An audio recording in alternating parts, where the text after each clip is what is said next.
Hey everyone, it's Anna, and one question we get asked very often is how do I know what size to make my transfers for my tumblers?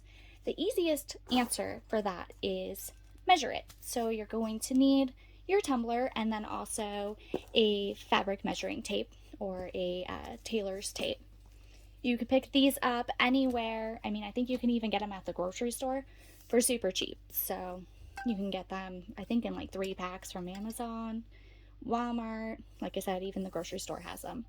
It's really easy. You just want to, this is how I do it. I put the edge of my tape at the very top of the cup and then bring it down. And then you can see try and get in focus there. We're right about 8 inches. Why are you not focusing? Sorry. There we go. So we're right about 8 inches. We're actually a little shorter than 8 inches, so 8 inches will be perfect, the perfect measurement, because that's right where it starts to curve. So we will do 8 inches for that, for our height. And then for our width, you're just going to take the measuring tape and basically circle it around the cup there. And you can see we're really close to 9 1/4. We're actually like a little less, trying to get it in focus there. Come on, there we go. We're a little less than 9 1/4. So I just add a little bit to that number. I don't do it exact because, well, one, I kind of suck with the scissors and my accuracy when cutting my transfers.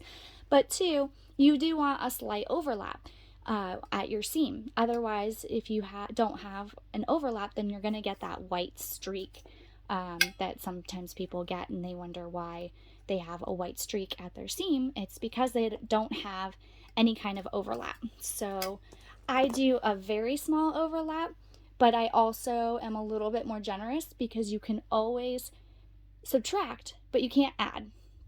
So we can subtract, we can cut our transfer a little bit smaller if we need to, but we can't add on to it. And so in order to avoid wasting our paper and our ink and our printed transfers, then we want to make sure we get them a little bit over or the right size the first time.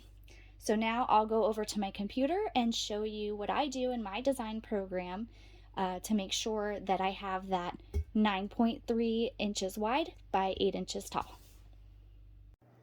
So once you have your size dimensions, you can open up your image, and this is actually in Silhouette Studio, but you can use any design program that you prefer. And I just click it, and then I go up to this little button here, and for width, we're going to put in that 9.3 and height at 8. Click enter, and then you're all set and ready to print. So I'm going to print this out, and then I'll show you how I wrap my tumblers. Alrighty, so we got our transfer all printed out. I didn't think you needed to watch me cutting it, so I cut it out already. And we're going to wrap it around our tumblers. So the easiest way that I have found to do this, and people adopt their own ways, whatever works for you, works for you. This is what works for me, is I just I put the tumbler down on a flat surface, and then I just bring the transfer all the way down to the bottom, and then I wrap it around. And then what I do is I make sure that I'm nice and straight down there, like that seam matches up evenly. And I put one piece of tape in the center, nice and tight. And then what I do is I put my hand, one hand in here, and then with my other hand, I just kind of bump it. And see how it's getting to above that, right at that curve? So I don't want it to go past that curve because that's what's going to cause your white spots. If you have it past the curve, then what's happening is the transfer, and I'll show you actually at the top, the transfer, well, my height's actually like pretty spot on, so it's not going to do it. But, well, actually, I'll show you. Here, if I just move it back down. So pretend it's down here, And if it's at the curve, see when it transfers, and see how it's kind of out of focus again. So like that, and it's kind of like creasing a little bit over it. Well, that's going to create gaps. So when you're pressing the tumbler, those gaps are actually going to allow air pockets to get in, or it's going to create air pockets to allow the air to get in. So I just move it just to where it's at that curve. So it's just starting to curve.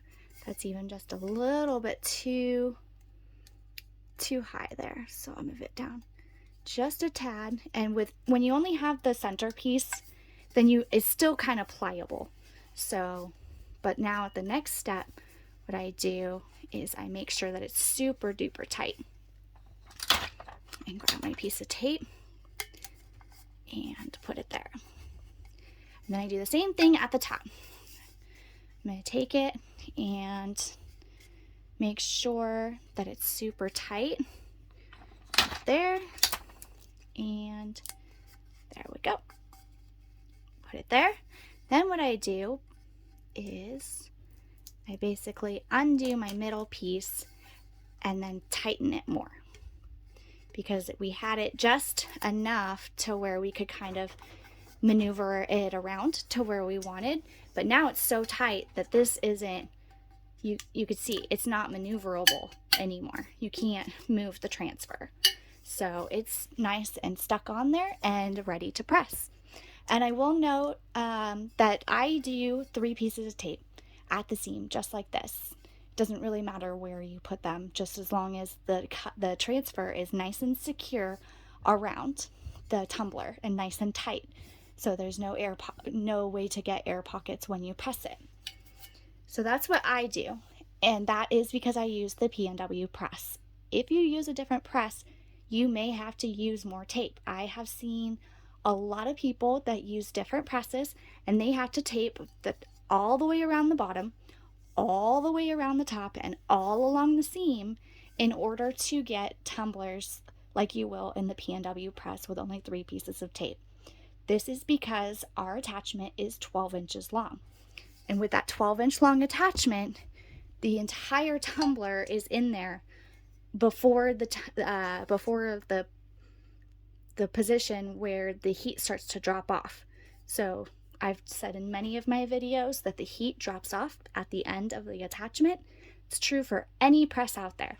The heat is going to drop off just because of the way that the technology is with the heating coils inside of the tumbler attachments or mug attachments or whatever. So with the heat dropping off at the end, and if you had a press that was only just as wide as your cup, then you're going to get those white spots unless you tape all the way around. Basically, you would have to prep your tumblers just as if they were going into an oven, minus the shrink wrap. So you don't have to do that part, but you would have to tape the living crap out of it in order for you to get the consistent results that you get in the PNW press with only 3 pieces of tape. So I hope you enjoyed this video. It's a little bit more of a prep video to supplement our tumbler press videos. If you liked it, make sure to give it a thumbs up, share with your friends, and subscribe. Make sure to also check out pnwsub.com, where you can get your tumbler press, your heat tape, transfers, tumblers, all your sublimation blanks needs. And make sure to check out our Facebook group. I'll put the link in the description below for more tips, tricks, and tutorials. Happy pressing!